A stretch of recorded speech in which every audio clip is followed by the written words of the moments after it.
Hello there and welcome to another one of these Lexical Lab 1 minute English videos. If you like this video, make sure you subscribe to our YouTube channel and check out our website www.lexicallab.com to find out more about the online courses we run.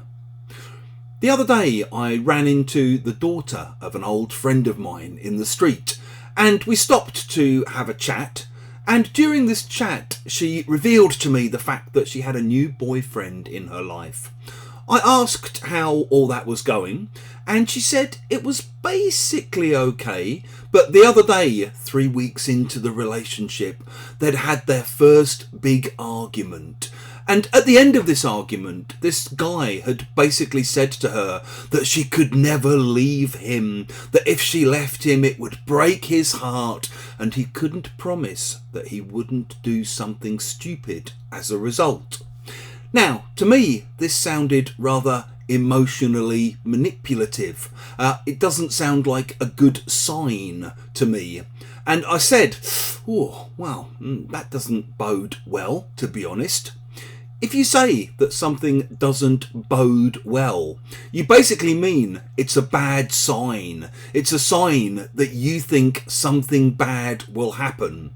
It's like when you open the door in the morning and you look outside hoping to see a lovely clear blue sky, and instead you see a great big dark rain cloud overhead.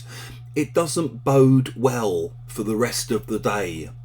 In the same way, maybe you apply for a job or you apply to a course or something and you don't hear back for 3 months, and someone asks you, hey, what's going on with that job you applied for? What's going on with that course you applied to?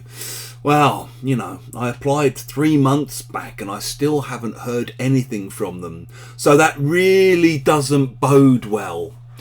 It's also often used in business contexts, so you hear things in business news like last year's figures really don't bode well for the company's future. By the way, sometimes instead of it doesn't bode well, what you also hear is it bodes ill, or it bodes ill for the future. If you've enjoyed this video, please do click the like button, share it with your friends, your students, your colleagues, and in the comments section below, let's see examples of how you might use it doesn't bode well or it bodes ill.